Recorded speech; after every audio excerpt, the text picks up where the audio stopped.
Amanda Richardson thought she was just doing her job. A routine file reorganization at Fort Bradshaw's administrative wing. Nothing more than dusty boxes, outdated paperwork, and the occasional coffee-stained memo. She had no idea that in exactly 17 minutes, she would stumble upon documents that would unravel decades of carefully guarded military secrets and put her life in immediate danger. Before we jump back in, tell us where you're tuning in from, and if this story touches you, make sure you're subscribed because tomorrow I've saved something extra special for you. The morning started like any other Tuesday at Fort Bradshaw. Amanda arrived at 7:30 a.m. sharp, her security badge swaying as she walked through the maze of concrete corridors toward Building C. As a civilian contractor specializing in document management, she'd been tasked with digitizing and organizing the base's archival files, a project that had been delayed for months due to budget cuts and personnel shortages. Colonel Harris had briefed her the previous week with his usual military precision. The files dated back to the 1980s, mostly personnel records, training reports, and routine operational summaries. Nothing classified above her clearance level, he assured her. Standard procedure called for her to sort, scan, and catalog everything into the new digital filing system the Pentagon had mandated. Amanda pushed open the heavy door to Storage Room 147B. The musty smell of old paper and industrial cleaning supplies hit her immediately. Fluorescent lights flickered overhead, casting harsh shadows across rows of metal shelving units packed with manila folders, binders, and storage boxes. Some containers were labeled with faded typewriter text, others bore handwritten notes in various shades of blue and black ink. She set down her laptop bag and surveyed the chaos. Whoever had been responsible for this room before clearly hadn't followed any organizational system. Files from different decades were mixed together, some folders were falling apart at the seams, and several boxes had water damage stains from what appeared to be a long-ago roof leak. Starting with the shelf nearest the door, Amanda began her methodical process. Each file required individual inspection to determine its contents, date range, and proper classification. She'd learned early in her career that rushing through archival work only led to mistakes that took twice as long to fix later. The first few hours passed uneventfully.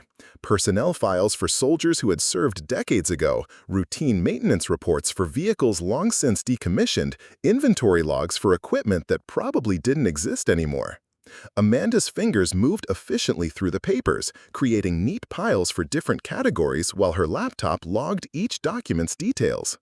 Around 10:45 a.m., she reached a particularly heavy box marked Operational Reports 1987 to 1991. The container felt different from the others, heavier, with a subtle dampness that suggested it had been stored in a different location before ending up on these shelves. When Amanda lifted the lid, she immediately noticed something unusual.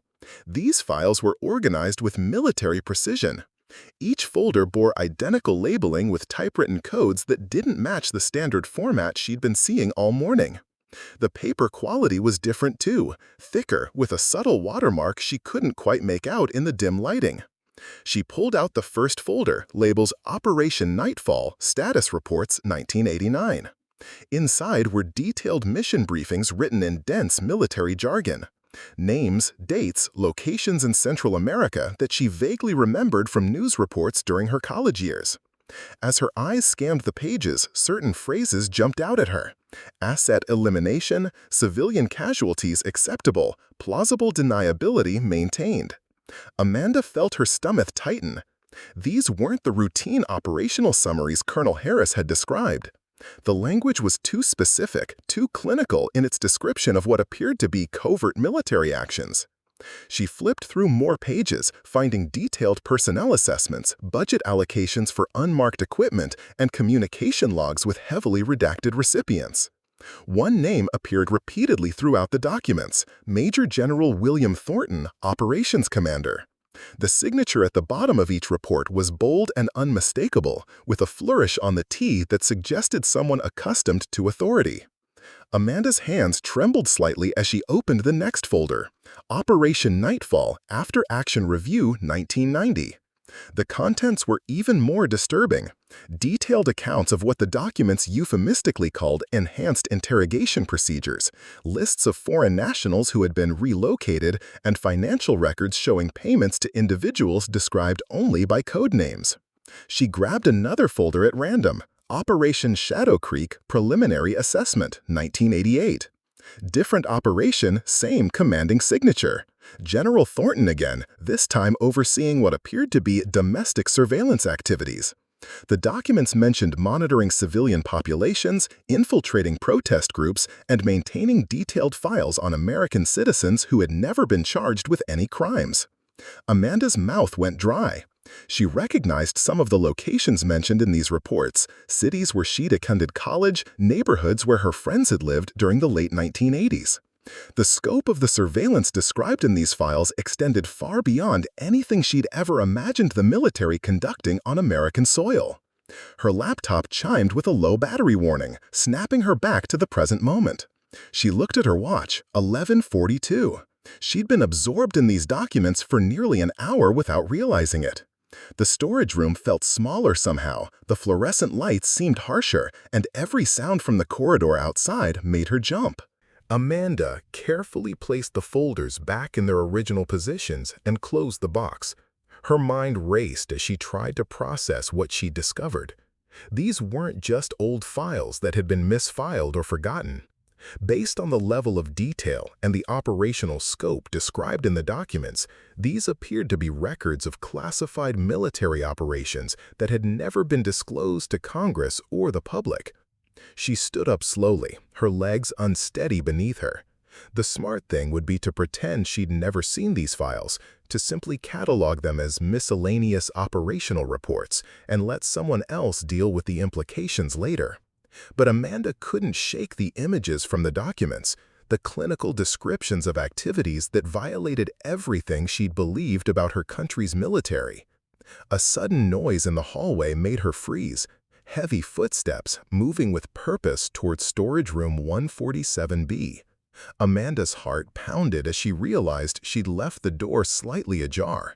Through the gap, she could see a shadow approaching, accompanied by the distinctive sound of military boots on polished concrete. The footsteps stopped directly outside her door. The door swung open with the confidence of someone who owned every room they entered.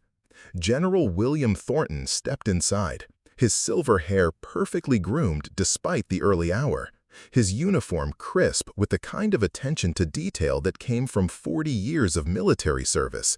At 63, he still carried himself like the Special Forces officer he'd once been, shoulders square and eyes that missed nothing. "Miss Richardson." His voice carried the authority of someone accustomed to immediate compliance. Amanda's throat felt like sandpaper. She managed to stand straighter, though her hands remained clenched at her sides. "General Thornton, I was just organizing files as requested." His pale blue eyes swept across the room, cataloging every moved box, every opened container, every slight disturbance in the chaos that had existed before Amanda's arrival.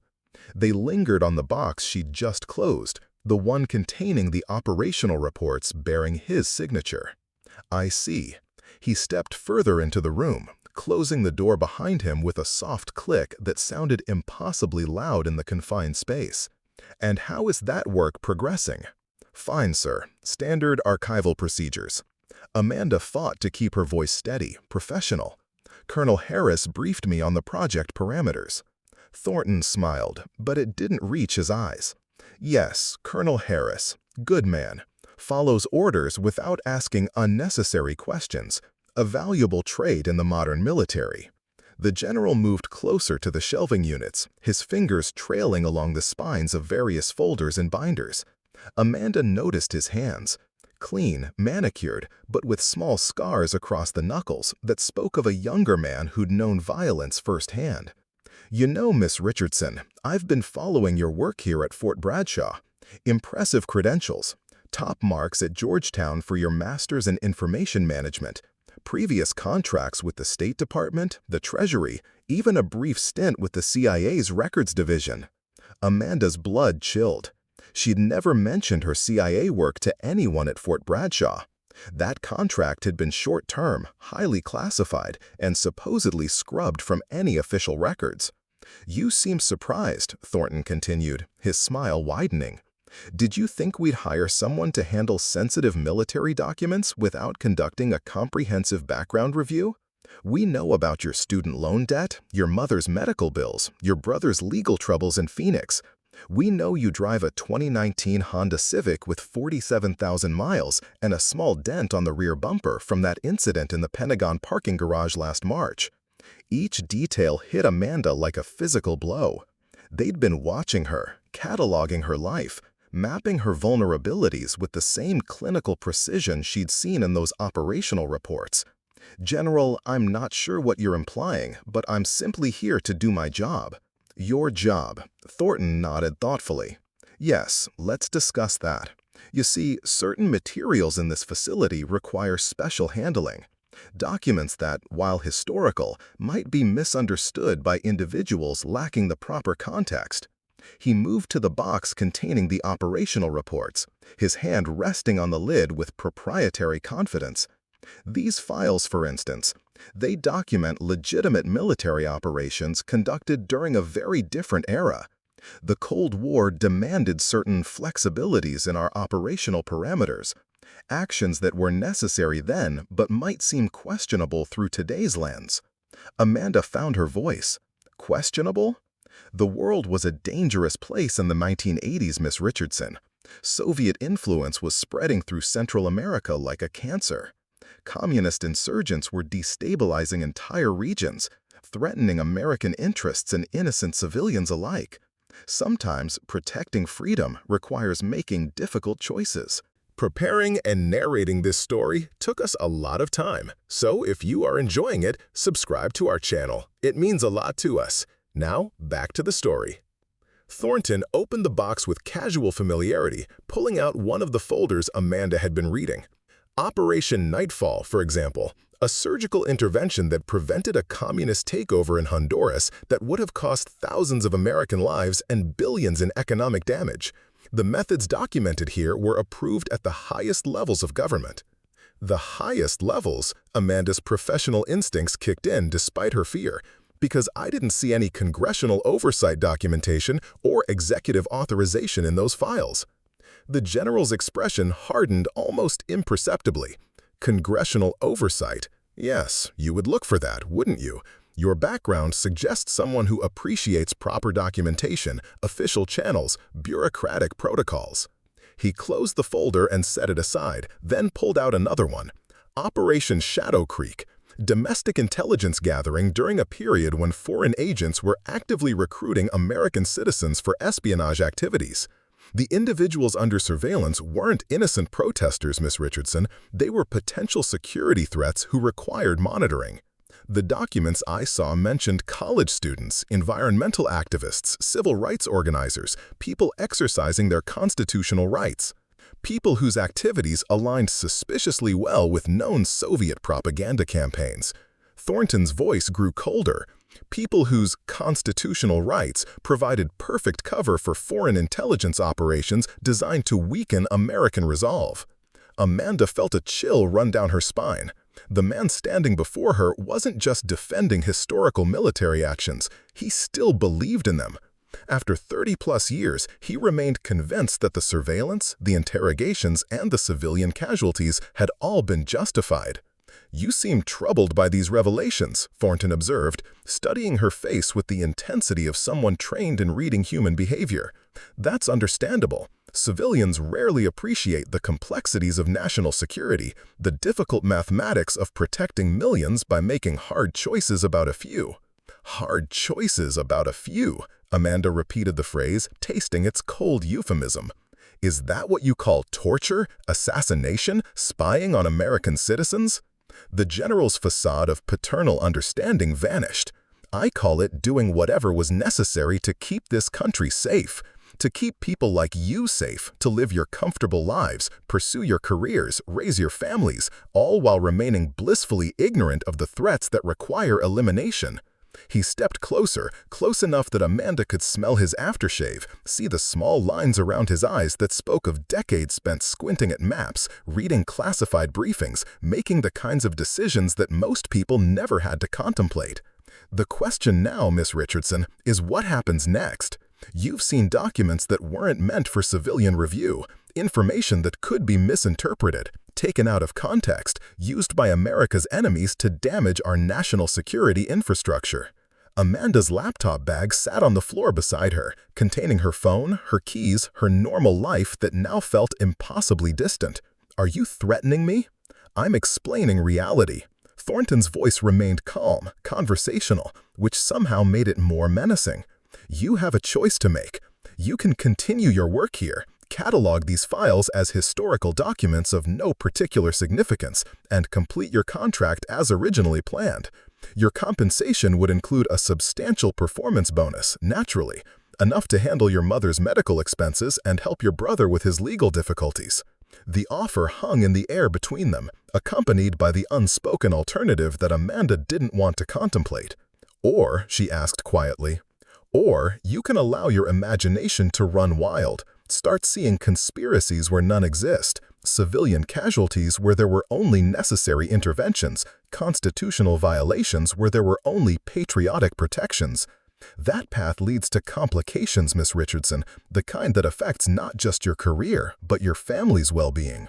Amanda's hands shook as the full scope of her situation became clear. She wasn't just dealing with historical documents anymore. She was facing a man who had spent decades perfecting the art of making problems disappear, and he clearly considered her a potential problem. How long do I have to decide? Thornton checked his watch, a military-issued timepiece that probably cost more than Amanda's monthly salary. That gives you approximately 4.5 hours to process everything we've discussed. I suggest you use that time wisely. He moved toward the door, then paused with his hand on the handle. One more thing, Miss Richardson. In case you're considering reaching out to external parties for guidance, you should know that all communication from this facility is monitored for security purposes. Phone calls, emails, text messages, everything passes through our screening protocols, standard procedure for facilities handling sensitive materials. The door closed behind him with the same soft click, leaving Amanda alone with the boxes of secrets and the weight of an impossible choice. Outside the storage room, Fort Bradshaw continued its daily routine. Soldiers going about their duties, administrators processing paperwork, the normal machinery of military life grinding forward with mechanical efficiency. But inside room 147B, Amanda stood surrounded by evidence of operations that had never been acknowledged, decisions that had never been investigated, and the signature of a man who seemed perfectly willing to add her name to his list of necessary casualties if she made the wrong choice. Her phone buzzed with a text from her mother asking about weekend dinner plans. A normal message from a normal life that now felt like it belonged to someone else entirely. Amanda stared at her phone screen for 10 minutes after Thornton left, her mother's innocent text message about dinner plans seeming to mock the impossibility of her situation. Every word she might type back felt loaded with hidden meaning, every response potentially monitored by people who had perfected the art of reading between the lines. She finally typed back, "Looking forward to it, Mom. Love you." The normality of the exchange felt surreal given the boxes of classified documents surrounding her. Amanda knew she needed to think strategically, but her mind kept circling back to the clinical language in those operational reports. Enhanced interrogation procedures, asset elimination, civilian casualties, acceptable. The bureaucratic sanitization of actions that would be called war crimes in any courtroom. For the next hour, she forced herself to continue the mundane work of cataloging files, creating the appearance of normal productivity while her thoughts raced. Every footstep in the corridor made her tense. Every voice from the administrative offices made her wonder if Thornton was coordinating with others about the Amanda Richardson problem. Around 1:15 p.m., she made a decision that would either save her life or end it. Amanda pulled out her personal smartphone and opened the camera app, but didn't activate it. Instead, she used the black screen as a mirror to check the storage room door behind her. Empty corridor. She could hear voices from the main administrative area, but they were distant and routine. Working with the methodical precision that had made her successful in document management, Amanda began a systematic review of the operational files. But this time, she wasn't just reading them, she was memorizing specific details, cross-referencing names and dates, building a mental framework of evidence that could survive even if the physical documents disappeared. Operation Nightfall hadn't been the surgical intervention Thornton claimed. According to the after-action reports she'd found, it involved the systematic elimination of 12 Honduran government officials who had opposed American mining interests in their region. The documents detailed payments to paramilitary groups, weapon shipments routed through dummy corporations, and communication intercepts proving that none of the targets had communist affiliations. Operation Shadow Creek was even more disturbing. The domestic surveillance had extended far beyond foreign agent recruitment, encompassing environmental groups fighting proposed military waste disposal sites, civil rights organizations documenting police brutality against veterans, and journalists investigating defense contractor corruption. The files contained detailed psychological profiles, family trees mapping relatives and associates, and contingency plans for neutralizing threats to operational security. But it was the third operation that made Amanda's blood run cold. Operation Clean Slate, conducted between 1990 and 1992, appeared to be an internal cleanup program. The documents described the systematic elimination of witnesses, the destruction of evidence, and the retirement of personnel who had developed what the reports called operational security concerns. Amanda found detailed files on 17 individuals, former soldiers, intelligence analysts, administrative personnel, who had all died in accidents or suicides within a 2-year period. Each death had been investigated and ruled accidental or self-inflicted. Car crashes caused by mechanical failure, hunting accidents in remote locations, drug overdoses by individuals with no history of substance abuse.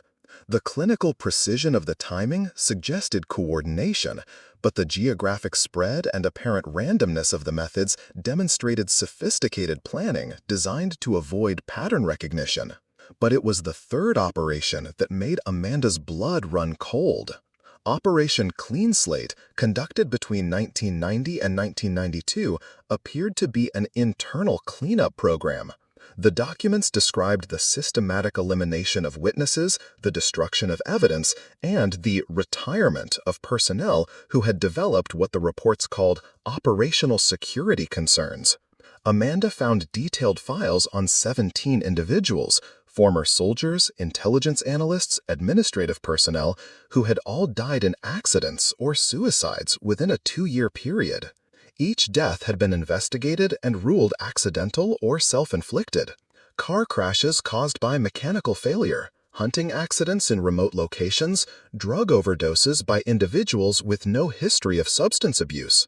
The clinical precision of the timing suggested coordination, but the geographic spread and apparent randomness of the methods demonstrated sophisticated planning to avoid pattern recognition. Amanda photographed key pages with her phone's camera, working quickly but methodically. She knew the images might not be admissible as evidence in any formal proceeding, but they would serve as insurance if the original documents disappeared. She focused on signatures, dates, specific operational details that could be cross-referenced with public records of the deaths described in Operation Clean Slate. Her hands shook as she discovered her own name in a folder marked Current Threat Assessment 2024. The file was thin but comprehensive. It contained her complete employment history, financial records going back 10 years, psychological evaluation based on her social media activity, and a detailed analysis of her vulnerability factors. The assessment concluded that she was low risk for operational compromise, but recommended enhanced monitoring protocols due to her analytical personality type and previous exposure to classified information systems. There was a handwritten note in the margin, dated just 3 days ago. Approved for Storage Room 147B assignment. Recommend contingency planning. The signature was Thornton's. Amanda felt nauseous as she realized the scope of the deception. Her assignment to this storage room assignment wasn't routine administrative work. It had been a test. They had deliberately placed classified documents where she would find them, then monitored her reaction to determine whether she represented a security threat. But if it was a test, what did passing or failing mean for her survival? She continued photographing documents, her movements becoming more urgent as the afternoon wore on. At 2:30 p.m., she discovered a folder that changed everything. Operation Clean Slate, Phase 2 Authorization, 2025. The documents inside were recent, some dated within the last month. Phase 2 appeared to be a modernized version of the original program, designed to address emerging security threats in the digital age. Instead of targeting individual witnesses, the new operation focused on comprehensive data management, identifying potential security risks through social media monitoring, financial surveillance, and behavioral analysis algorithms. Amanda found her own name on a list of 43 individuals classified as Tier 2 surveillance targets. The designation meant she was considered potentially dangerous, but not immediately actionable. Others on the list included journalists who had written about military contractors, former intelligence analysts who had published memoirs, and academic researchers studying Cold War operations. But there was also a shorter list marked Tier 1, immediate action required. 7 names, all of people who had recently gained access to information that could compromise ongoing operations. 3 of the names had red stamps across them: Resolved 03-15-2025, Resolved 04-22-25, Resolved 05-10-25. Amanda recognized one of the resolved names, Dr. Sarah Chen, a Georgetown University professor who had been researching CIA domestic surveillance programs. Amanda remembered seeing news coverage of Dr. Chen's death in a hiking accident just 2 months ago. The professor had fallen from a cliff trail she had hiked dozens of times, apparently after suffering what investigators called a sudden medical episode. The remaining 4 names on the Tier 1 list were still active, including a former NSA contractor named Marcus Webb, who had been trying to publish a book about government overreach in the intelligence community. According to the file, Webb's publisher had mysteriously withdrawn the book deal after receiving informal guidance from Justice Department officials. Amanda photographed everything, her phone's memory filling with evidence of a systematic program to eliminate anyone who threatened to expose decades of illegal operations. The modern version was more sophisticated than its 1990s predecessor, relying more on economic pressure, career destruction, and psychological manipulation than outright assassination. But the 3 resolved cases suggested that when subtler methods failed, the old approaches remained available. At 3:45 p.m., footsteps approached the storage room again. Amanda quickly closed the operational files and returned to cataloging routine personnel records, her heart pounding as she tried to appear absorbed in mundane administrative work. Colonel Harris appeared in the doorway, his expression neutral but his eyes alert. "Miss Richardson, how's the progress today?" "Good, sir. I'm making steady headway through the archives. I should be able to complete the digitization ahead of schedule." Harris nodded, but his gaze lingered on the operational reports box. "Any unusual findings? Sometimes these old files contain materials that were misfiled or stored incorrectly." The question felt loaded with hidden meaning. Amanda wondered if Harris was part of Thornton's network or if he was also being tested, used as an unwitting probe to gauge her reactions. "Nothing unusual, sir. Standard military records from the 1980s and 90s, some water damage on a few boxes, but most of the documents are in good condition." "Excellent." Harris checked his watch. "General Thornton mentioned he stopped by earlier to check on the project. I hope he didn't disrupt your work schedule." "Not at all, sir. He was very educational." Harris's expression flickered slightly at her word choice, but he maintained his professional demeanor. "The general takes a personal interest in historical preservation. He believes it's important to maintain accurate records of our military heritage." I'm sure he does. Well, carry on then. You've got about 45 minutes until the end of shift. Anything you need before I head out? Amanda almost asked about secure communication protocols, about proper channels for reporting security concerns, about protection programs for civilian contractors who discovered sensitive information. But Thornton's warning about monitored communications held her back. No, sir, I'm all set. Thank you. Harris left without another word, but Amanda noticed he didn't close the door completely. A 2-inch gap remained, wide enough for sound to carry, but narrow enough to suggest casual oversight rather than active surveillance. She spent the remaining time creating a detailed mental inventory of everything she'd discovered, organizing the information into categories that would be easiest to remember and verify later.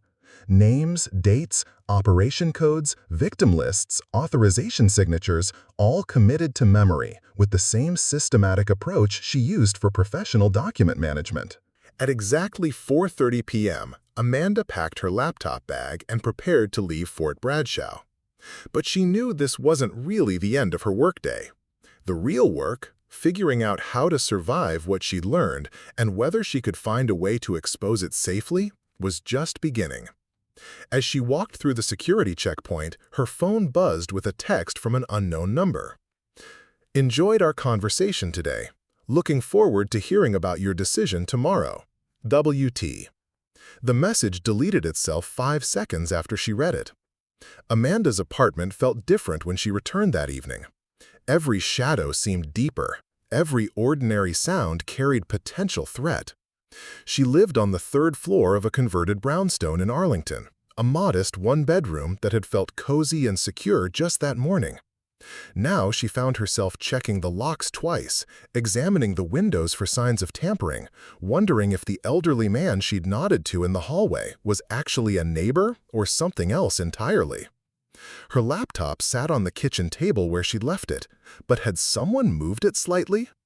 The stack of mail by the door appeared untouched, but the utility bill that had been on top was now second in the pile. Small details that might mean nothing or everything, depending on how thoroughly they were already monitoring her life outside Fort Bradshaw. Amanda made herself a cup of coffee she didn't want and sat down to think systematically about her options. The photos on her phone represented evidence of criminal conspiracy spanning decades, but they also represented a death sentence if discovered. Thornton's message had made it clear that her decision was expected by tomorrow, but he hadn't specified a deadline, which gave her, perhaps 12 hours, to figure out how to survive the next few decades. Going to the authorities seemed like the obvious choice, but which authorities could she trust? The operations she'd discovered had been conducted with official military authorization, supervised by generals who were still active in the defense establishment.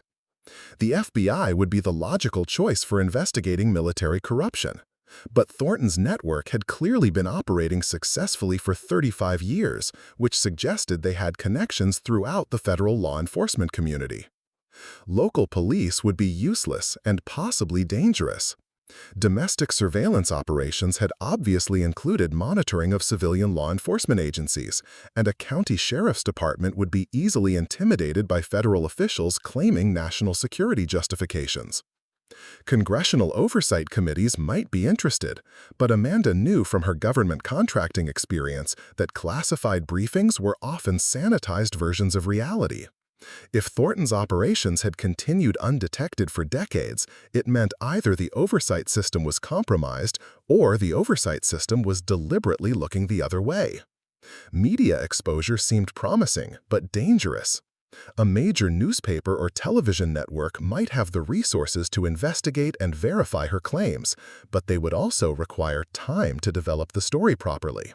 Time that Amanda probably didn't have. And if Thornton's people were monitoring her communications, any contact with journalists would immediately escalate her threat level from Tier 2 to Tier 1. At 8:30 p.m., her phone rang. The caller ID showed her mother's number, but Amanda hesitated before answering. Thornton had demonstrated detailed knowledge of her family's situation, which meant they were already under some form of surveillance. "Hi, Mom." "Hello, sweetheart. How was work today?" Her mother's voice sounded normal, but Amanda found herself listening for background noise, trying to determine if the call was being monitored or if her mother was speaking under some form of duress. Busy, just organizing old files, nothing too exciting. That's nice, dear. I was calling to confirm dinner plans for Saturday. Your brother Michael is driving up from Phoenix, and I thought we could try that new restaurant in Georgetown. Amanda's blood chilled. Michael wasn't planning to visit this weekend. He'd told her just last week that his legal troubles made it impossible to leave Arizona until his court date next month. Either her mother was confused or someone was feeding her false information to test Amanda's reactions. Mom, didn't Michael say he couldn't travel right now because of his situation? Oh, did he? I thought, well, maybe I misunderstood. You know how scattered I've been lately with all these medical appointments. The conversation continued for several more minutes, covering routine family topics, but Amanda noticed her mother seemed unusually focused on confirming weekend plans and discussing Amanda's work schedule. Questions that felt more like intelligence gathering than maternal concern. After hanging up, Amanda realized they weren't just monitoring her communications, they were manipulating them. Her mother was probably receiving calls from people claiming to be Amanda, Michael, or other family members, creating confusion and establishing patterns that would make it easier to isolate her from her support network when necessary. At 10:15 p.m., Amanda made a decision that would either save her life or guarantee her death. She walked to the 24-hour Starbucks 6 blocks from her apartment, paying with cash and choosing a table with clear sight lines to all entrances. Using the coffee shop's public Wi-Fi and a laptop she'd borrowed from her neighbor months earlier for a work presentation, Amanda began creating multiple layers of assurance. First, she uploaded encrypted copies of the classified document photos to 3 different cloud storage services, each protected by complex passwords and 2-factor authentication. The encryption keys she memorized using the same systematic approach she'd applied to the document contents themselves. Next, she composed detailed written accounts of everything she'd discovered, everything Thornton had told her, and everything she suspected about the ongoing operations. These accounts she sent to encrypted email addresses she created using false identities, with delayed delivery scheduled for various dates over the next 2 weeks. If she failed to cancel the scheduled sends, the information would automatically be distributed to journalists, civil rights organizations, and congressional staff members. The most important insurance policy required a different approach. Amanda had maintained contact with several former colleagues from her CIA contract work, people who understood classified information protocols and had their own reasons to be suspicious of intelligence community overreach. Using coded language that would be meaningless to algorithmic surveillance but clear to someone with the proper background, she sent messages to 3 former intelligence analysts who had left government service under circumstances suggesting disillusionment with agency policies. The messages appeared to be routine social media posts, updates about work projects, family news, vacation plans. But embedded within the casual language were references to specific CIA operational codes, bureaucratic terminology, and personnel designations that would immediately alert the recipients that Amanda had discovered something significant and needed secure communication protocols. By midnight, Amanda had constructed what intelligence professionals called a dead man switch, a system designed to trigger exposure if she disappeared, died, or was otherwise prevented from maintaining regular check-ins. It wasn't foolproof, but it changed the mathematics of eliminating her from Thornton's perspective. Her death would now guarantee the very exposure he was trying to prevent. Walking back to her apartment, Amanda noticed a dark sedan parked across the street that hadn't been there when she left. The windows were tinted too heavily for civilian use, and the parking position provided clear surveillance of her building's entrance. She didn't look directly at the vehicle, but used storefront reflections to confirm that at least 2 people were inside. Her phone buzzed with a text message from another unknown number. "Nice evening for a walk. Hope you're getting the rest you need for tomorrow's important decisions." This message also deleted itself after 5 seconds. Amanda realized they weren't just monitoring her communications, they were tracking her physical movements in real time, either through her phone's GPS, surveillance cameras throughout the neighborhood, or human assets positioned at strategic locations. The casual tone of the message was designed to demonstrate their capability while maintaining the fiction that she still had choices to make. In her apartment, Amanda began preparing for the probability that she wouldn't be returning home after tomorrow's confrontation with Thornton. She packed essential documents, cash, prescription medications, and a change of clothes into a small backpack that she could carry inconspicuously. The laptop containing her work files she wiped clean using military-grade deletion software, leaving only routine personal files that would appear normal to anyone examining the drive. At 2:30 a.m., her phone rang again. This time, the caller ID showed unknown, but Amanda answered immediately, knowing that ignoring calls would only escalate the psychological pressure. Miss Richardson. The voice belonged to someone she didn't recognize, professionally neutral with a slight Southern accent. I hope I'm not disturbing your rest. Who is this? Someone who shares your concerns about certain historical documents you discovered today. I represent individuals who believe transparency and accountability should apply to everyone, including decorated military officers. Amanda felt a surge of hope, followed immediately by suspicion. The timing was too convenient, the approach too perfectly calibrated to her psychological state. This could be genuine contact from allies, or it could be another layer of Thornton's manipulation, designed to flush out her intended responses and identify any external contacts she might be considering. I'm not sure what you're referring to. Of course, operational security is important for everyone involved.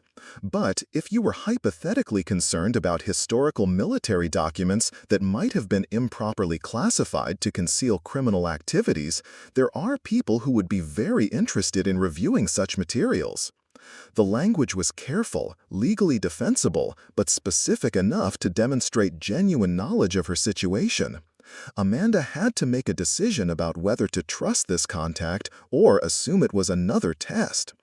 Hypothetically, how would such people prefer to receive information that might be time-sensitive? Hypothetically, a secure meeting could be arranged at a location that would provide safety for all parties involved. Tomorrow evening, if timing is a factor. Amanda realized she was being offered exactly what she needed, a way to transfer the information safely while maintaining plausible deniability about her cooperation with external parties. But accepting the offer would cross a line from which there would be no return. How would I contact these hypothetical people if I decided such a meeting might be valuable? You wouldn't need to. They would contact you, once certain security protocols had been verified. Sleep well, Miss Richardson. Tomorrow will be an important day for many people. The line went dead, leaving Amanda alone with the most difficult decision of her life. She could show up at Fort Bradshaw in the morning, accept Thornton's offer, take the money, and spend the rest of her life wondering about the people who had died to protect his secrets. Or she could trust unknown contacts who might be allies or enemies, risking everything on the chance that someone was finally ready to hold the intelligence community accountable for decades of criminal behavior. Outside her window, the dark sedan remained in position, its occupants maintaining their patient vigil through the early morning hours. Amanda arrived at Fort Bradshaw 30 minutes early, using the extra time to observe patterns she'd missed during routine visits. The morning shift change revealed more security personnel than she'd previously noticed. Men and women in civilian clothes positioned at strategic points throughout the facility, all carrying themselves with the subtle alertness of professional operators. The administrative building's parking lot contained 6 vehicles that hadn't been there during her previous visits, including 2 black SUVs with government plates and antenna configurations suggesting sophisticated communication equipment. Someone was expecting trouble, or preparing to create it. Colonel Harris met her at the security checkpoint, his demeanor noticeably different from their previous interactions. The casual professionalism had been replaced by rigid formality, and his eyes carried the tension of someone operating under direct orders from superiors he didn't entirely trust. "Miss Richardson, General Thornton has requested a progress briefing at 0900 hours, Conference Room B, second floor." Amanda checked her watch, 8:45 a.m., 15 minutes to mentally prepare for a conversation that would determine whether she lived long enough to see the weekend. "Of course, Colonel. Should I bring my cataloging reports?" "That won't be necessary. The General is primarily interested in your overall assessment of the archival materials." Harris escorted her through corridors that seemed more crowded than usual with personnel she didn't recognize. Military uniforms mixed with business suits, creating an atmosphere of bureaucratic tension that suggested high-level coordination beyond normal base operations. Conference Room B was larger than Amanda had expected, with a polished table surrounded by 12 chairs and audio-visual equipment that could support remote participation from multiple locations. General Thornton sat at the head of the table, his uniform immaculate and his expression unreadable. Two other individuals flanked him, a woman in her 50s wearing a navy blue suit and a younger man whose civilian clothes couldn't quite conceal his military bearing. "Miss Richardson, please have a seat. I'd like you to meet Deputy Director Patricia Hawkins from the Defense Intelligence Agency and Special Agent Daniel Morrison from the FBI's Counterintelligence Division." Amanda's blood pressure spiked as she realized this wasn't going to be a private conversation about her employment status. They were treating her as a formal security threat, complete with federal law enforcement presence and official documentation protocols. "Am I under investigation for something?" Deputy Director Hawkins answered before Thornton could respond. "Not at this time, Miss Richardson. We're simply conducting a routine security review related to your access to historical military documents. Standard procedure when civilian contractors encounter materials that might require additional classification review." The language was bureaucratically neutral, but Amanda recognized the verbal jujitsu. They were creating an official record of this meeting that would justify whatever actions they decided to take afterward. If she disappeared or died under mysterious circumstances, the paperwork would show she'd been involved in a legitimate security investigation rather than a personal confrontation with General Thornton. "I see. And what specific materials are you concerned about?" Special Agent Morrison opened a folder containing photocopies of documents Amanda recognized from Storage Room 147B. "During your archival work yesterday, you accessed files related to historical military operations conducted between 1987 and 1992. Some of these documents contain information that remains classified, despite their age." Amanda forced herself to maintain eye contact while her mind raced through possible responses. "I cataloged materials as instructed by Colonel Harris. If some files were improperly stored or incorrectly classified, that's outside my area of responsibility." "Of course," Thornton interjected smoothly, "but as someone with extensive experience handling classified materials, you would have recognized documents that required special handling protocols." The trap was elegant in its simplicity. If Amanda claimed ignorance, they would know she was lying, based on her professional background. If she admitted recognizing classified materials, they would have legal justification for treating her as a security threat who had knowingly mishandled protected information. "I recognize that some documents appeared to contain operational details that might be sensitive, which is why I didn't remove anything from the storage room or discuss the contents with unauthorized personnel." Deputy Director Hawkins made notes on a legal pad, her expression professionally neutral. "And did you photograph, copy, or otherwise document any of the materials you encountered?" Amanda felt the weight of her phone in her pocket, containing dozens of images that could send all three of these people to federal prison if properly authenticated and presented to the right authorities. But they already knew the answer to Hawkins' question. Their surveillance had certainly detected her photography session in the storage room. "I took some reference photos to help with cataloging, but nothing left the secure facility." "Reference photos," Morrison repeated the phrase as if testing its implications. "Could you elaborate on what specific documents you photographed for reference purposes?" "Personnel files, equipment inventories, routine operational summaries, standard archival documentation to ensure proper digital organization."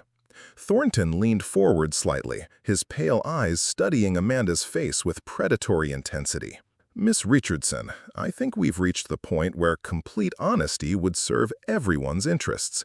You've had time to process what you discovered yesterday, and I'm sure you have questions about the historical context of certain operations." Amanda realized they were offering her one final opportunity to accept their version of events before escalating to more direct methods of persuasion. The presence of federal law enforcement officials meant they were prepared to handle her resistance through official channels if necessary. "I understand that military operations from that era were conducted under different protocols than we use today," she said carefully. "I also understand that some activities might appear questionable when viewed through a contemporary lens, even when they were properly authorized at the time." Exactly. Thornton's smile held genuine warmth for the first time since she'd met him. "You demonstrate the kind of perspective we hope to find in someone with your background and clearance level." Deputy Director Hawkins closed her folder and exchanged glances with Morrison. Amanda sensed they were moving towards some kind of conclusion, but she couldn't determine whether it would involve her walking out of the building or being transferred to federal custody. "Miss Richardson," Hawkins said, "given your professional qualifications and your demonstrated discretion in handling sensitive materials, we'd like to offer you an expanded role in our historical preservation program." Amanda blinked in surprise.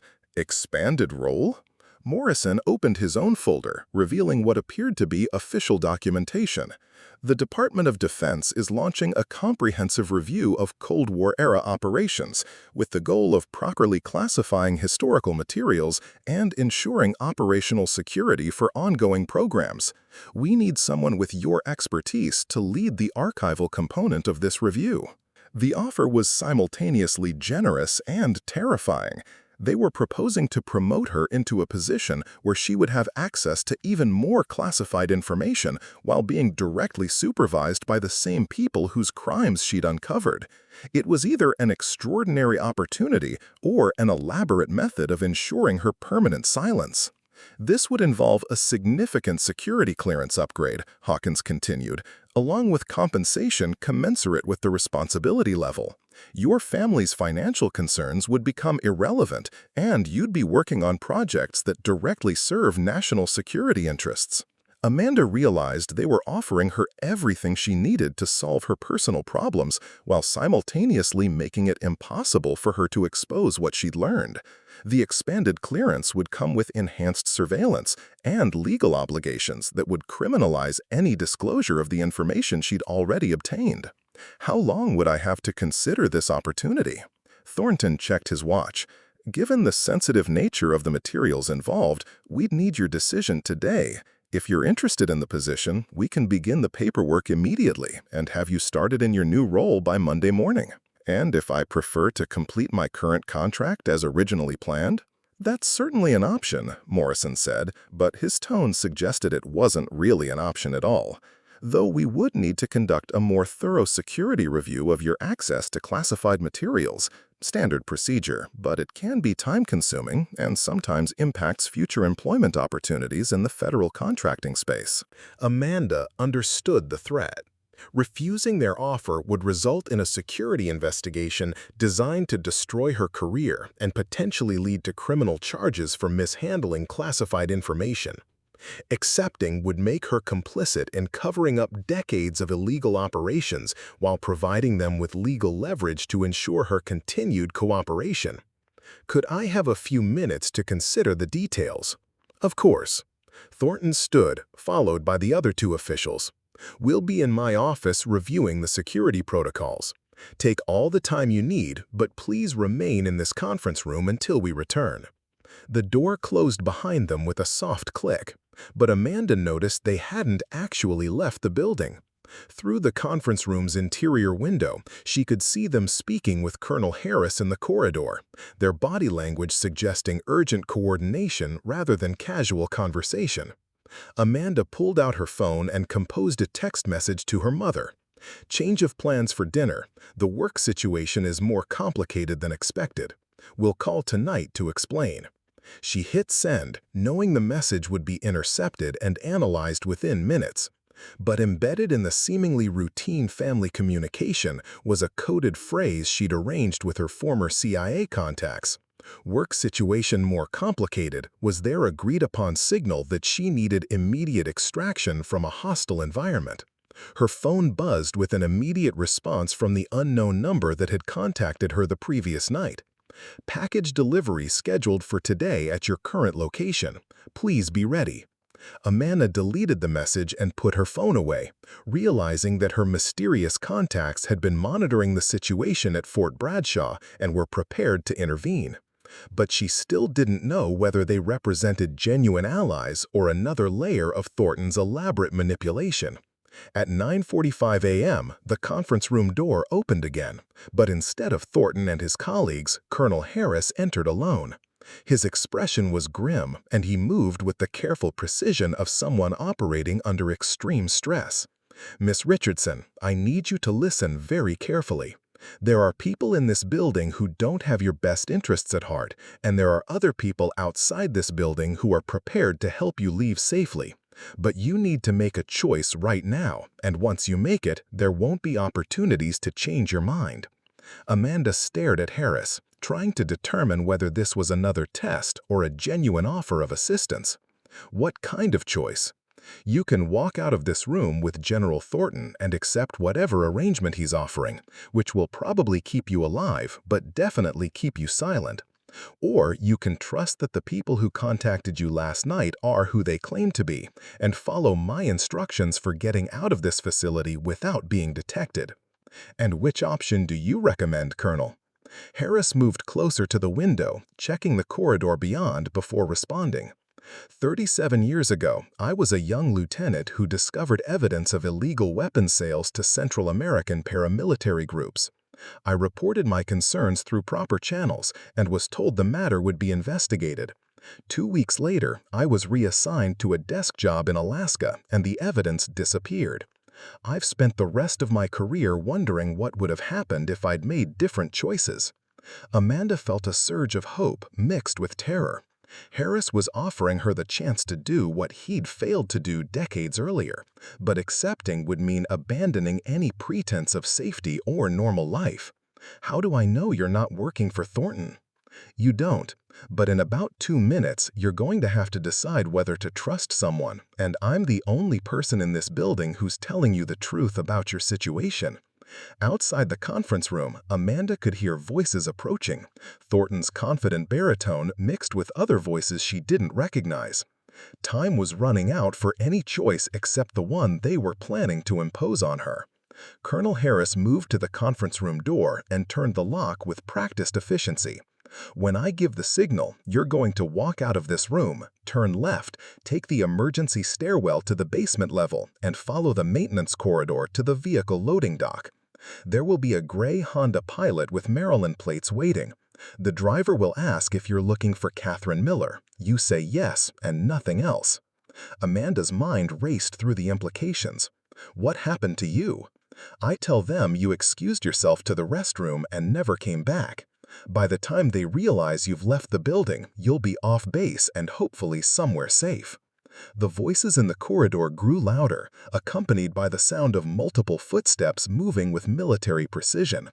Amanda could distinguish Thornton's voice, giving what sounded like tactical instructions to several other people. "Colonel, why are you helping me?" Harris checked his watch, tension etched across his weathered features. "Because 37 years ago, someone should have helped me, and maybe a lot of people would still be alive today. Because I took an oath to defend the Constitution against all enemies, foreign and domestic, and I've been failing that oath for most of my career." A sharp knock on the conference room door interrupted their conversation. Thornton's voice carried through the wood with calm authority. "Ms. Richardson, we're ready to proceed with the security briefing." Harris pointed toward the emergency exit at the far end of the corridor visible through the interior window. 30 seconds after I open this door, you move. Don't run, don't look back, don't stop for anything or anyone. If someone tries to stop you, tell them you're responding to a medical emergency in the parking lot. What if this is a trap? What if your contacts are working for Thornton?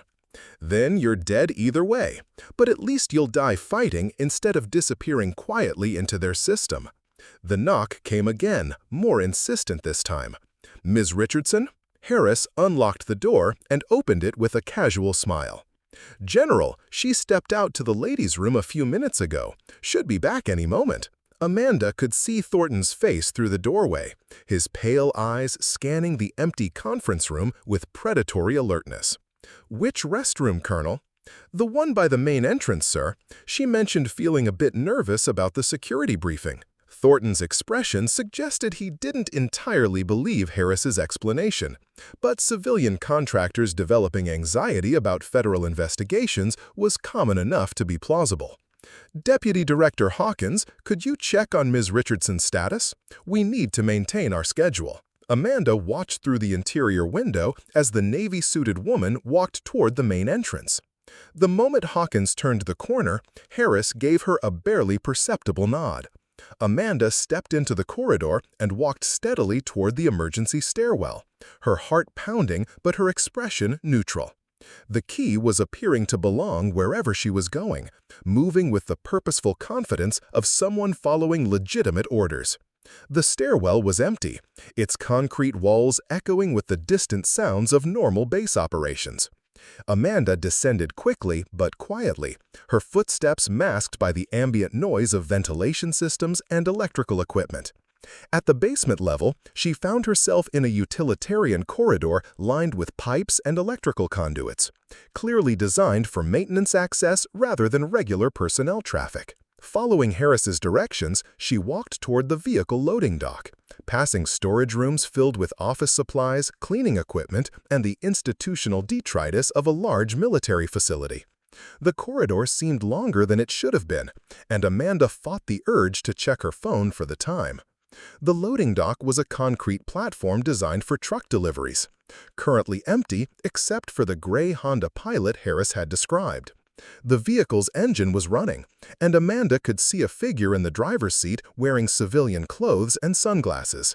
As she approached, the driver's window rolled down, revealing a woman in her 40s with short brown hair and the alert demeanor of former military personnel. "Are you looking for Catherine Miller?" "Yes."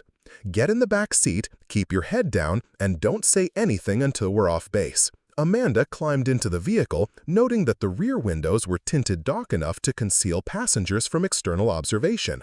The interior smelled of coffee and cigarettes, with electronic equipment mounted discreetly behind the front seats that suggested sophisticated communication capabilities.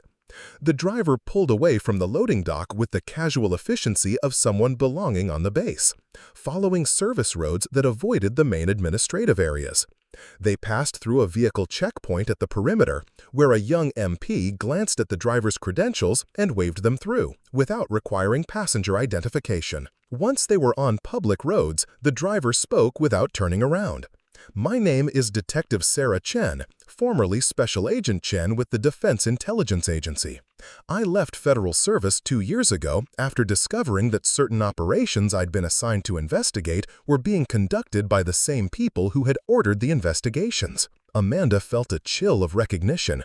Dr. Sarah Chen, the Georgetown professor who died in the hiking accident? My sister. She was researching CIA domestic surveillance programs using information I'd provided about DIA operations. Her death wasn't an accident, and mine wouldn't have been either if I hadn't developed some insurance policies of my own. They drove through Arlington's suburban neighborhoods, passing soccer fields and shopping centers that seemed surreal after the morning's tension at Fort Bradshaw. Normal life continued, while Amanda's world transformed into something unrecognizable. Where are we going? Somewhere secure where you can tell me everything you discovered, and where we can figure out how to keep you alive long enough to make it public. Chen turned into the parking lot of a mid-range business hotel, the kind of anonymous establishment that catered to traveling salespeople and government contractors. "We've got a room registered under a corporate account that can't be traced back to either of us, paid for with a credit card issued to a consulting company that exists only on paper." The hotel room was generic corporate comfort. Beige carpet, bland artwork, furniture designed for functionality rather than aesthetics. But Chen had transformed it into a temporary operations center with multiple laptops, secure communication equipment, and printouts of documents Amanda didn't recognize. "Before we start," Chen said, setting up a device that looked like a white noise generator, "I need you to understand what you're getting into. The people you've discovered aren't just corrupt military officers. They're part of a network that has been operating since the 1980s, with connections throughout the defense establishment, intelligence community, and federal law enforcement. They've survived multiple administrations, congressional investigations, and inspector general reviews because they're very good at making problems disappear." Amanda sat on the edge of the bed, finally allowing herself to feel the exhaustion and fear she'd been suppressing all morning. How many people have they killed? We don't know. The 17 victims documented in Operation Clean Slate were just the ones they felt necessary to eliminate in the 1990s. There have been others since then, but they've gotten more sophisticated about making deaths appear natural or accidental. Chen opened one of the laptops and showed Amanda a spreadsheet containing names, dates, and circumstances of death. These are people who died under suspicious circumstances after gaining access to information about illegal government operations. Scientists who discovered environmental contamination at military bases. Journalists investigating defense contractor fraud. Congressional staff members who asked too many questions about classified programs. The list contained 43 names spanning 3 decades, including several Amanda recognized from news reports of tragic accidents, sudden illnesses, and apparent suicides. Dr. Marcus Webb, the NSA contractor who was trying to publish a book. Car accident last month. Brake failure on a vehicle that had just passed safety inspection. He was driving to meet with a literary agent who had offered to represent him despite his previous publisher backing out. Amanda felt nauseated as she realized the scope of the systematic elimination program. How do you know all this? Because before I left DIA, I was part of a small group of analysts who started noticing patterns in what were supposed to be unrelated deaths. We began investigating informally, sharing information through secure channels, trying to document connections between the victims and their access to sensitive information. Chen pulled up another file, this one containing personnel records and photographs. There were 7 of us initially. Now there are 3, and we're all living under assumed identities with extensive security precautions. Amanda studied the photographs of the missing analysts, recognizing the same clinical efficiency she'd seen in the Operation Clean Slate documentation. What happened to the others? Thomas Bradley died in a home invasion that neighbors described as unusually violent, but with nothing stolen. Jessica Martinez had an allergic reaction to medication she'd never taken before. David Kim fell down a metro escalator during rush hour and was trampled by the crowd. All within 6 months of our investigation becoming known to certain supervisors. The pattern was clear but not provable. Deaths that could plausibly be attributed to random violence, medical emergencies, or accidents, but with timing that suggested coordination by people who understood how to eliminate threats without creating obvious evidence of murder. Why haven't you gone public with this information? Chen laughed bitterly. With what evidence? Everything we've discovered is based on pattern analysis, circumstantial connections, and documents that would be dismissed as fabricated if we couldn't prove their authenticity. The people we're fighting against control the systems that would normally verify such evidence. She handed Amanda a secure phone. But you're different. You have photographs of original documents taken in an official military facility that can be authenticated through forensic analysis. You have evidence that could force congressional hearings, criminal investigations, maybe even prosecutions. Amanda looked at the phone, understanding that accepting it meant crossing a line from which there would be no return. What do you need me to do? First, we need to get those photographs into the hands of journalists and attorneys who specialize in national security cases. People with the resources and legal protection to investigate thoroughly without being easily intimidated. Chen opened a thick folder containing contact information, biographical profiles, and security assessments of potential allies in the media and legal communities.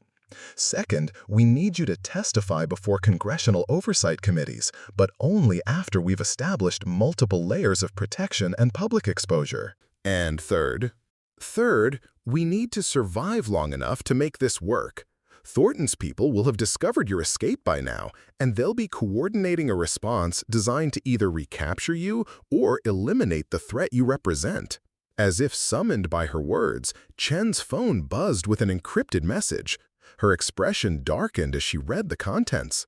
They've issued a federal warrant for your arrest, claiming you stole classified documents from Fort Bradshaw. FBI and military police are conducting coordinated searches throughout the Washington metropolitan area. Amanda felt the walls closing in as she realized escape had only bought her a few hours of freedom before the full resources of the federal government were deployed to hunt her down. How long do we have? Chen was already packing the laptops and communication equipment. Not long enough, but we've got one advantage they don't know about yet. What's that? We're not the only ones who've been investigating Thornton's network. There are people in Congress, the Justice Department, and the intelligence community who have been waiting for someone with evidence like yours to come forward. People who are ready to move quickly once they have documentation they can use.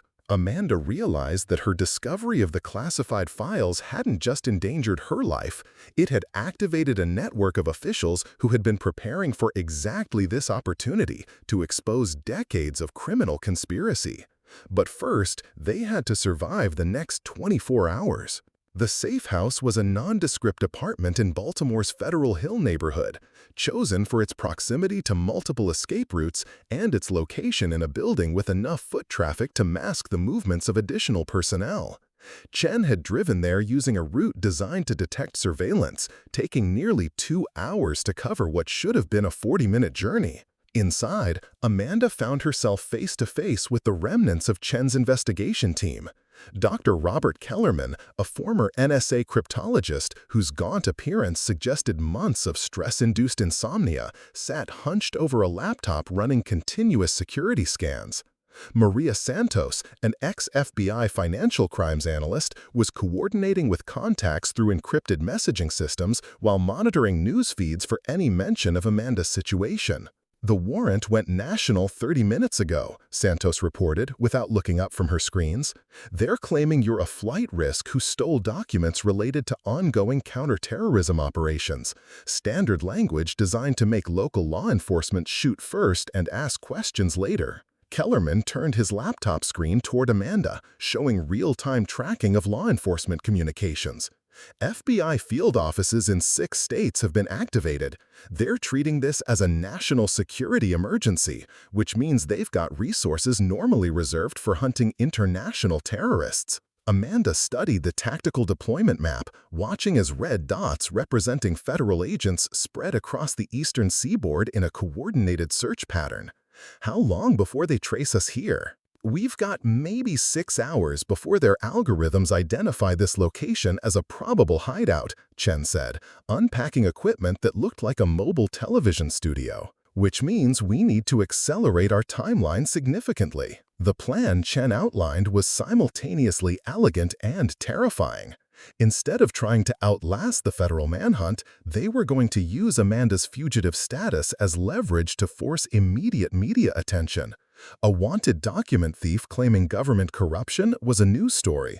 A wanted document thief with photographs proving systematic assassination programs was a national crisis that couldn't be ignored or suppressed. We've got interviews scheduled with 3 major news organizations simultaneously, Santos explained, handing Amanda a list of journalists and producers.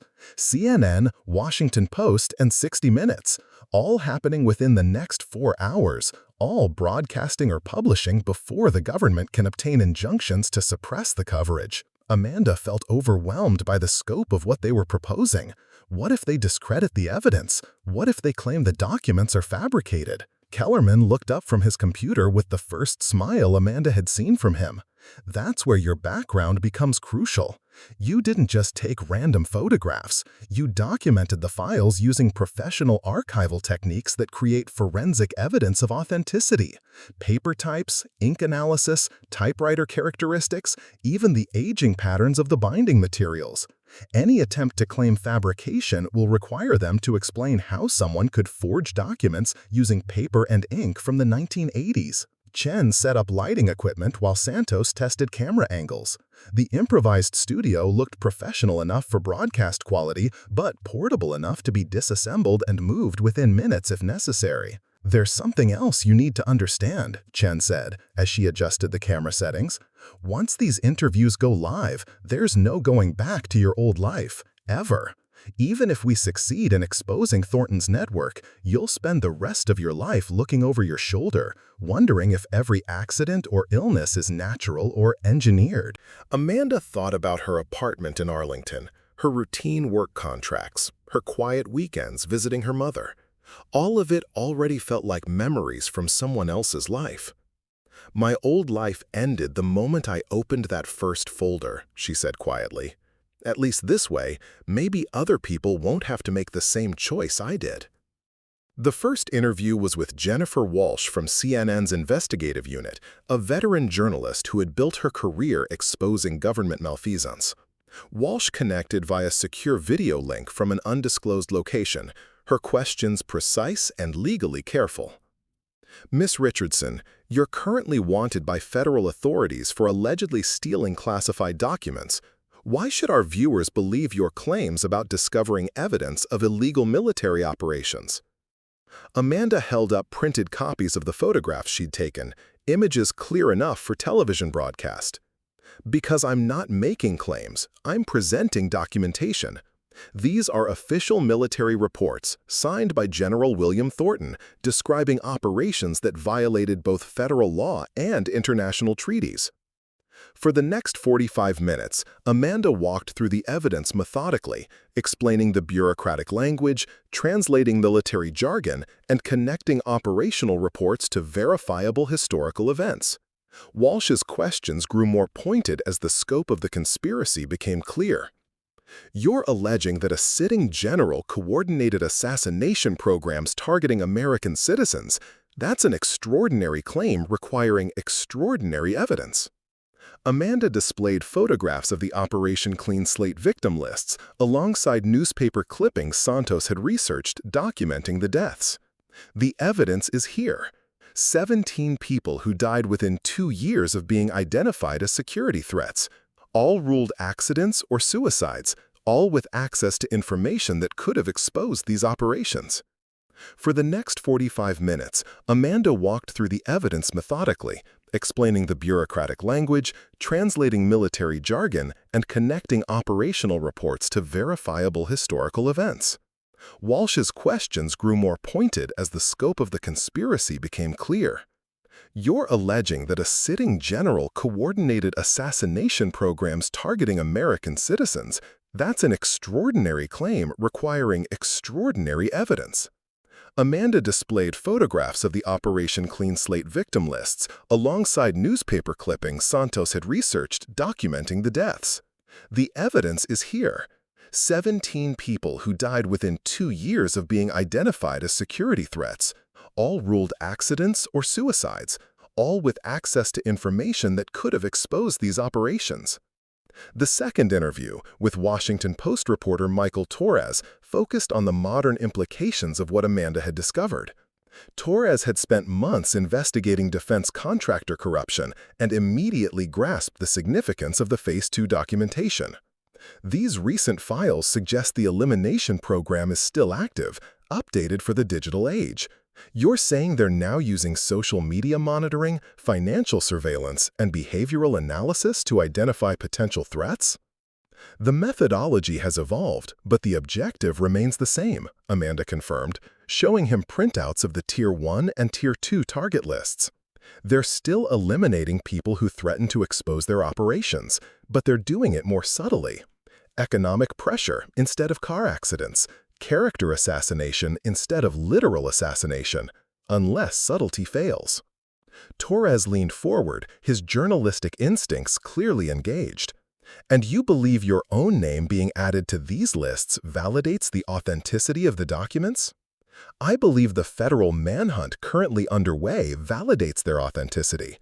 If these were fabricated documents about historical events, why would they mobilize the entire federal law enforcement apparatus to silence me?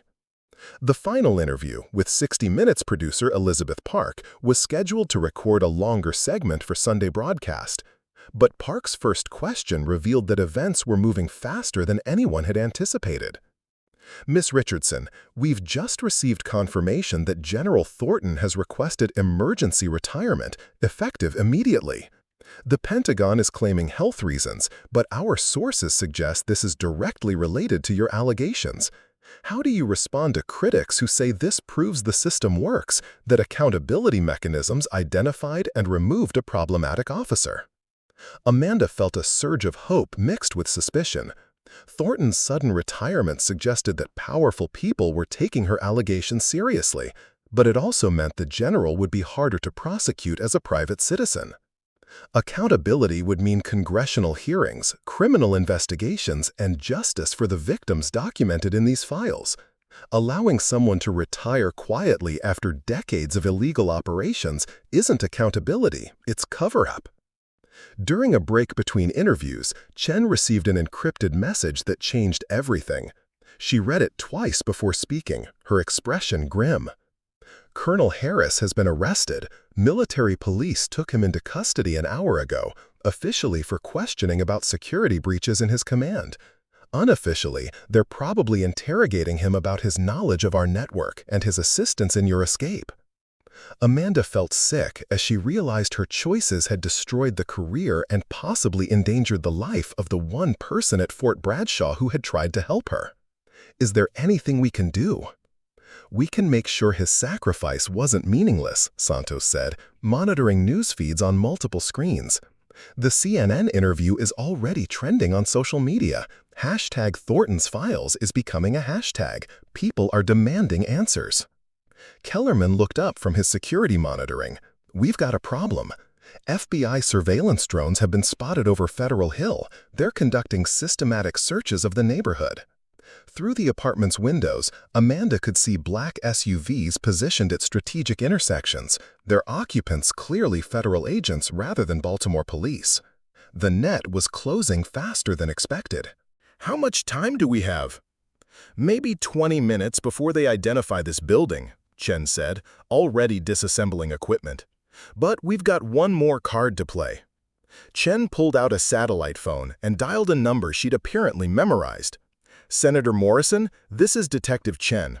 We're ready to implement Option 7.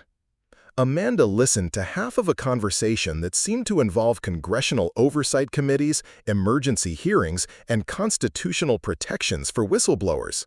When Chen hung up, her expression was cautiously optimistic. Senator Morrison chairs the Senate Intelligence Committee. She's been investigating rumors about illegal military operations for 2 years, but hasn't been able to obtain evidence that would justify formal hearings. Your documentation gives her the ammunition she needs. What does that mean for us right now? It means in about 10 minutes, you're going to receive a phone call from the Senator's Chief of Staff, formally requesting your testimony before an emergency session of the Intelligence Committee. Once you accept, you'll be under congressional protection as a federal witness. Amanda felt hope warring with skepticism. And that will stop the FBI from arresting me? Santos looked up from her screens with the first smile Amanda had seen from her. It gets better. The emergency hearing is being broadcast live on C-SPAN, starting in 3 hours. They can't arrest you while you're testifying before Congress on national television. The phone call came exactly when Chen had predicted. Senator Morrison's chief of staff, speaking with the formal precision of someone creating an official record, invited Amanda to provide testimony regarding matters of urgent national security concern relating to historical military operations and contemporary threats to constitutional governance. Amanda accepted, knowing that agreeing would make her a permanent target but might also make her too visible to eliminate quietly. As federal agents cordoned off the neighborhood below, Amanda prepared for what would either be vindication or martyrdom.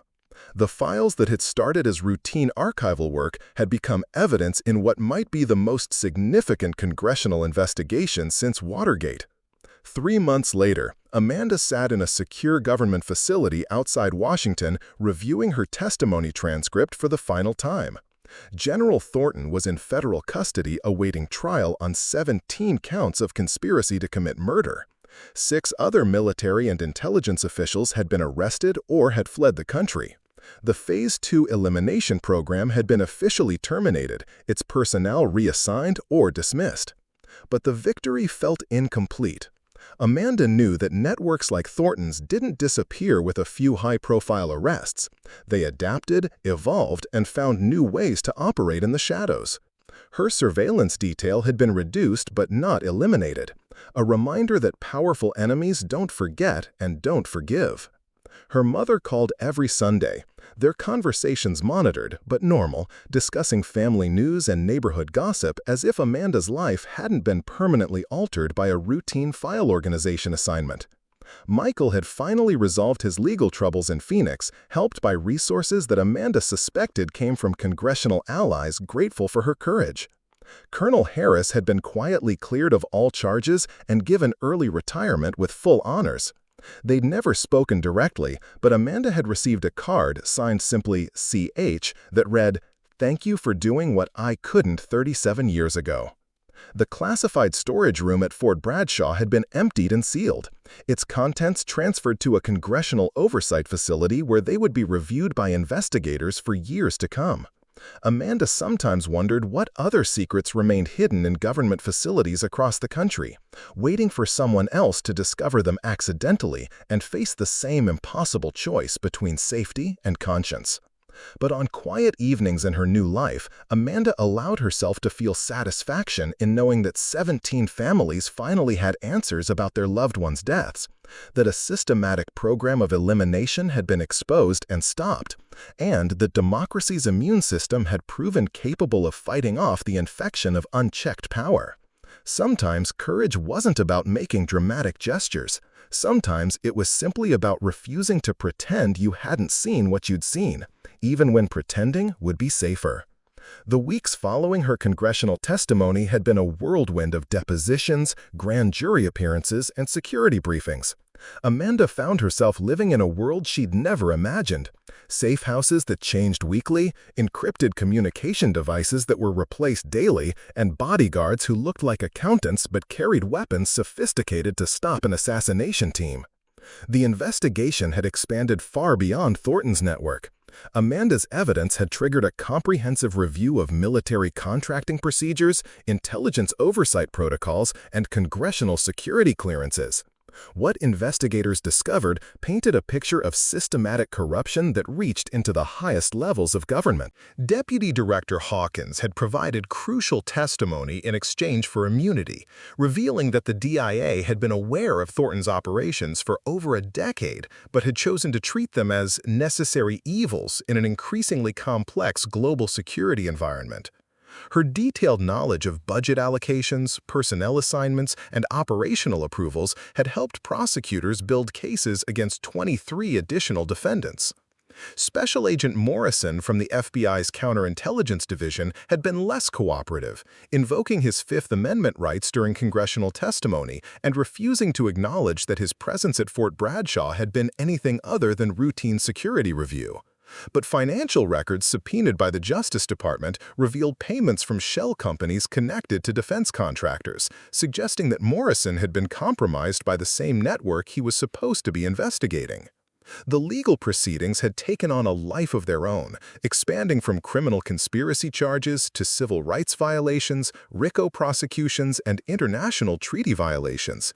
Amanda had testified before 4 different congressional committees, 2 federal grand juries, and a military tribunal convened to investigate command responsibility for illegal operations.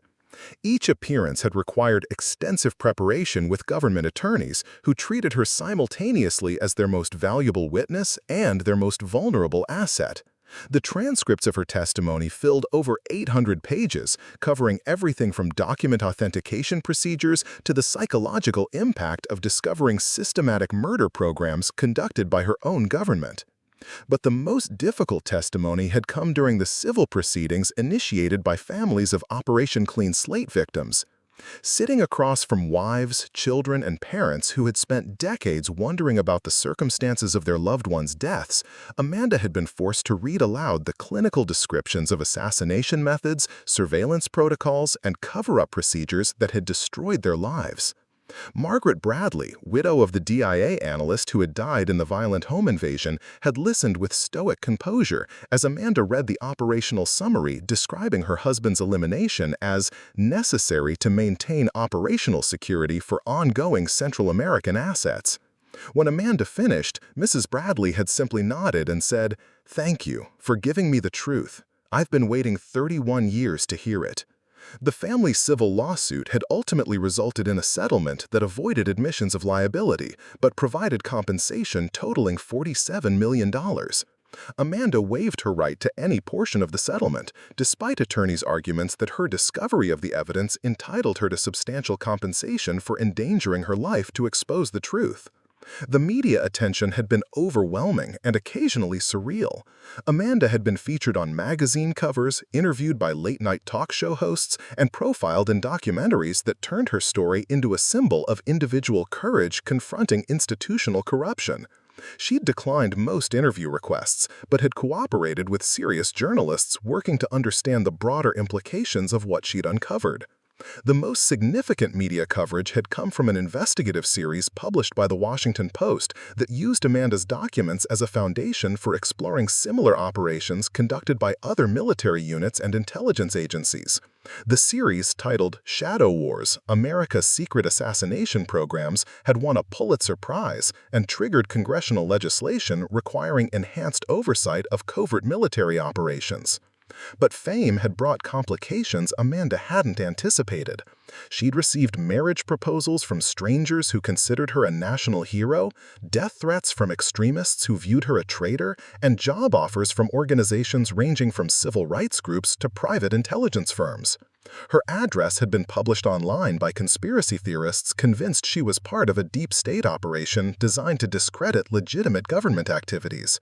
The most disturbing correspondence had come from people claiming to have their own evidence of government misconduct, sending her packages containing documents, photographs, and recordings that suggested the problems she'd exposed were far more widespread than anyone had realized. 6 months after her congressional testimony, Amanda had moved to a small college town in Vermont where she'd accepted a position as an archivist for a private university's special collections library. The work was similar to what she'd been doing at Fort Bradshaw, but with a crucial difference. The secrets she now protected were historical rather than operational, academic rather than lethal. Her colleagues at the university knew her background but treated her with the respectful distance of people who understood that some experiences create permanent isolation. She'd made few friends but had found peace in the routine of cataloging manuscript collections, preserving historical documents, and helping researchers access materials that illuminated rather than concealed the past. The security measures had gradually been reduced but never eliminated. Amanda still carried encrypted communication devices, still varied her daily routines, still checked her rearview mirror more often than necessary. The FBI had assured her that Thornton's network had been dismantled, but they'd also acknowledged that some personnel had disappeared during the investigation and remained unaccounted for. On quiet winter evenings in her small apartment overlooking the campus quadrangle, Amanda sometimes wondered about the paths not taken. What would her life have looked like if she'd simply cataloged those files as miscellaneous operational reports and completed her contract? Would she be living in her Arlington apartment, visiting her mother every weekend, working routine government contracts, and sleeping peacefully without wondering if every unexpected noise might be the beginning of the end? But such speculation felt pointless. Amanda had learned that some knowledge couldn't be unknown, some responsibilities couldn't be avoided, and some choices define not just individual lives, but the moral character of entire societies. Democracy requires citizens willing to risk everything to expose corruption, even when the corruption was committed by institutions designed to protect democracy itself. The phone call that changed everything came on a Tuesday evening in November, almost a year after her testimony had concluded. Amanda was working late in the library's basement archives when her secure phone buzzed with an encrypted message from Detective Chen. New developments. Need to meet urgently. Same protocols as before. Amanda stared at the message, feeling her carefully constructed new life beginning to crumble.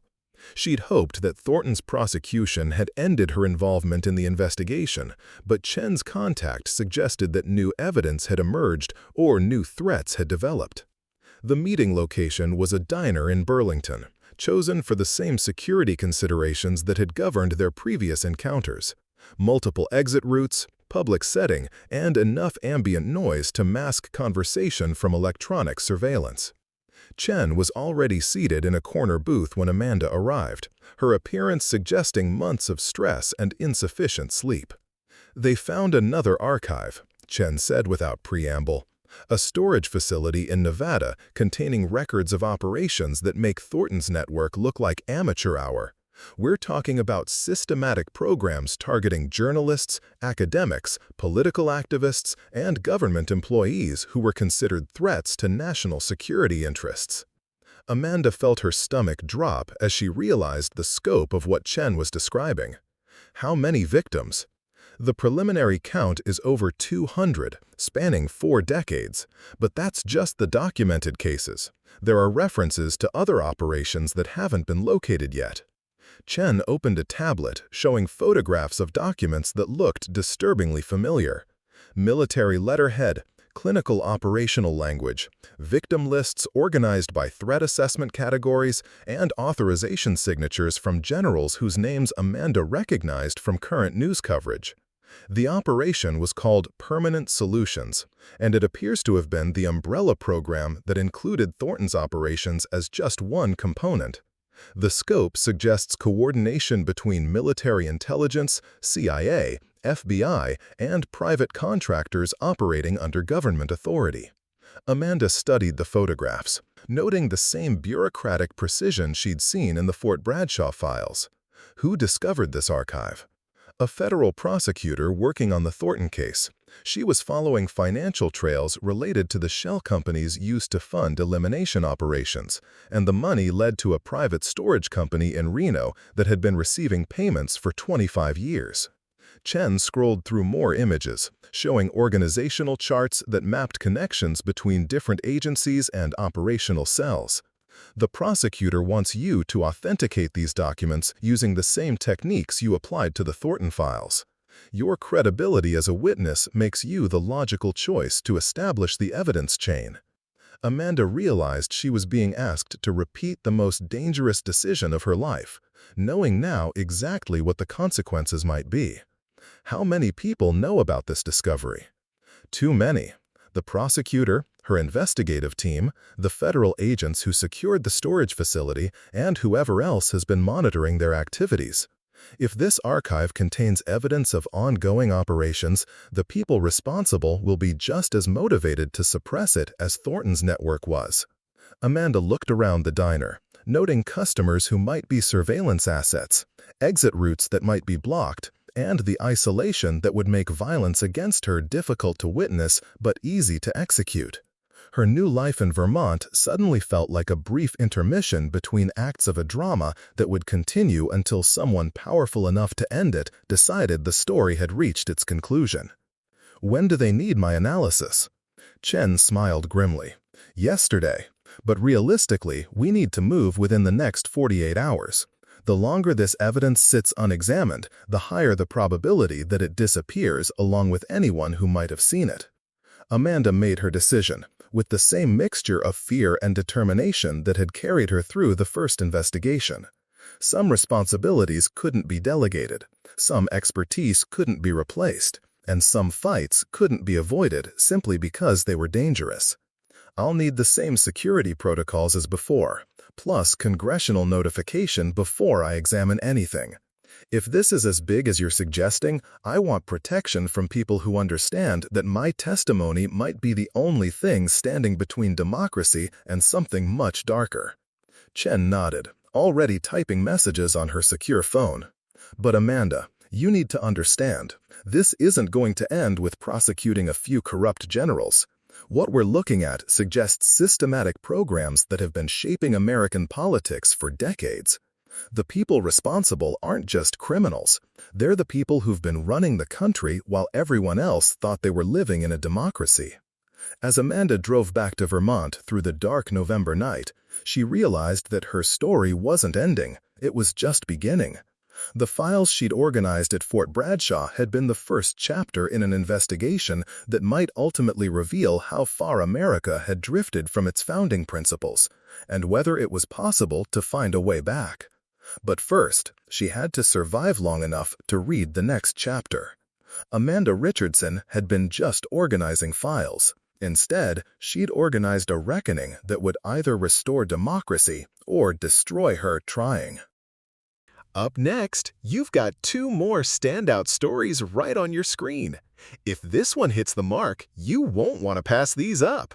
Just click and check them out. And don't forget to subscribe and turn on the notification bell so you don't miss any upload from us.